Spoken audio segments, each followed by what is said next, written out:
Integralismo, também conhecido como nacionalismo integral, é uma doutrina política de inspiração tradicionalista, denominada por muitos como ultraconservadora, mas nós sabemos que se tratava apenas de um movimento conservador, inspirada na doutrina social da Igreja Católica, teorizada por Charles Maurras no século XX, bem no início.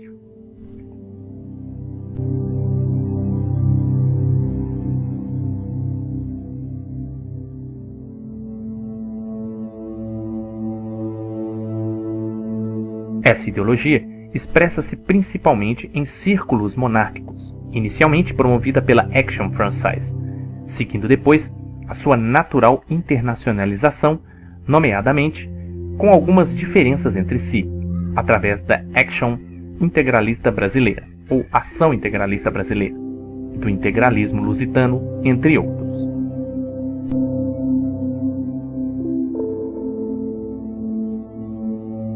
O integralismo em Portugal foi inicialmente uma reação ao anticlericalismo da Primeira República Portuguesa, implantada em 1910.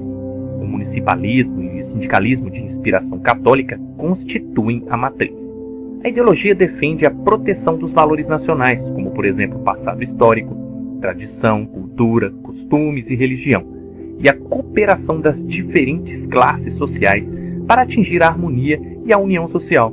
Atualmente engloba pessoas de quase todas as religiões. O integralismo, no caso lusitano, defendeu a monarquia, a liberdade sindical e corporativa e a livre competição entre grupos econômicos e empresas. A doutrina econômica não era, porém, a política liberal partidocrata, aquela que se aceita a existência de partidos políticos apenas na gestão da governação, defendendo antes o organicismo e o municipalismo. O integralismo opôs-se à luta de classes e às greves, sendo também contrário aos sindicatos estatais, como os da Itália, fascista da década de 30.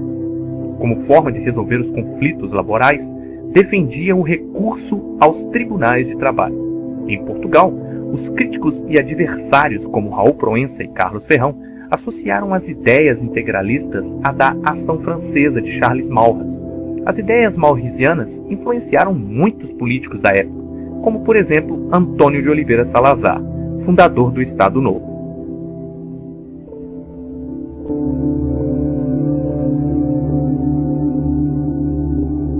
Nos anos 30, surgiu também o integralismo brasileiro. Diferentemente do seu inspirador francês e português, este era republicano, embora tenha sido também predominantemente inspirado pela doutrina social da Igreja Católica, conforme orientação, inclusive, do chefe do movimento, Plínio Salgado, e muitas vezes considerado por muitos como aspectos do fascismo. No Brasil, o integralismo teve forte influência durante o longo período em que Getúlio Vargas esteve pela primeira vez no poder, a partir dos anos de 1930 até 1945. Inicialmente, deu sustentação a ele.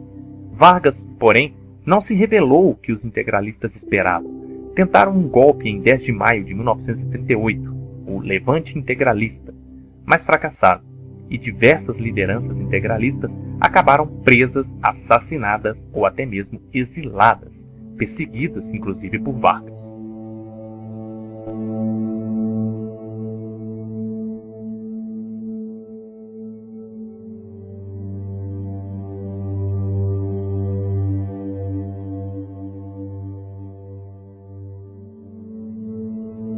Cerca de 80% da Marinha do Brasil era adepta da filosofia de Plínio Salgado. Porém, durante o golpe integralista, houve falhas na comunicação, causando o fracasso do mesmo. Essa associação com a Marinha poderia ter sido crucial para a aplicação do Estado integral no Brasil. Lembremos do almirante negro João Cândido, futuro integralista que liderava a Revolta da Chibata, 1910.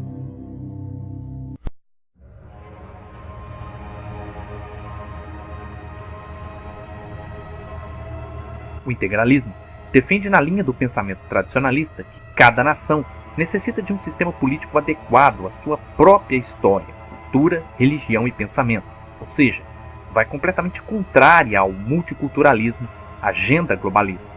Dá prioridade à preservação da cultura local, da tradição, dos costumes e ao desenvolvimento das zonas rurais, como forma de vencer o cosmopolitismo e o multiculturalismo. Vê agora por que os globalistas lutaram tanto e perseguiram, mataram e exilaram aqueles que lutavam por este movimento nacionalista e por que eles se esforçaram tanto para comparar o movimento com algo fascismo. O integralismo é o contrário do modernismo filosófico e prático, que entende como massificador e uniformizador. Muitos integralistas também são contrários aos regimes de extrema-direita exercidos na Europa no século XX e chamam esses movimentos de alienígenas. Agora você vai entender por que o Dr. Enéas usa a palavra alienígena ou também, em alguns discursos, usa o capital alienígena, pregando assim um movimento realmente português ou brasileiro, seja num ou num outro país, livre de cunho com qualquer outro movimento estrangeiro. Por isso é, por vezes, associado ao movimento ultranacionalista. Também os integralistas defendem uma forma de governo baseada na ligação do Estado com a família, defendendo princípios éticos, religiosos e morais para os homens, lutando assim contra a extinção do Estado, defendida por Karl Marx e os comunistas ou socialistas.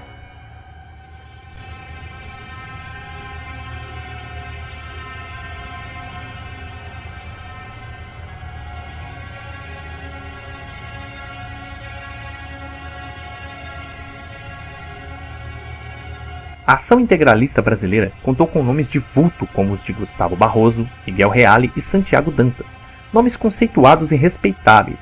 Este partido também teve a participação ativa de mulheres. Elas não podiam integrar o comando nacional, mas tinham espaço nas decisões regionais. O integralismo aparecia como um caminho alternativo para a massa desorganizada, não conquistada ainda pelo Partido Comunista. Além do mais, ofereceu às mulheres e aos negros a oportunidade de participar da política brasileira. Estabeleceu um código rigoroso de ética e moralidade, regulando o comportamento e os rituais cotidianos, como o batismo e o enterro. Chamava a atenção também por sua política assistencialista, incluindo a edificação de escolas e ambulatórios, sem falar na tradicional distribuição de cestas básicas. Na iminência das eleições para presidente em 1937, Plínio Salgado, então considerado o candidato preferido da população, publicou o Manifesto Programa de 1937, um dos documentos mais importantes deste partido. Embora muitos nem imaginem, essa publicação influenciou várias práticas do Estado Novo, bem como vários estadistas importantes como Juscelino Kubitschek e até mesmo projetos como a Casa Própria e a alfabetização de adultos. Embora Getúlio Vargas apoiasse desde o princípio os integralistas, ao articular seu golpe, em grande parte com a cumplicidade desse movimento, inclusive com a negociação de Plínio Salgado, para esta nova gestão ocupar o Ministério da Educação, ele flagrou a AIB com a proibição de qualquer grupo político a partir de novembro de 1937.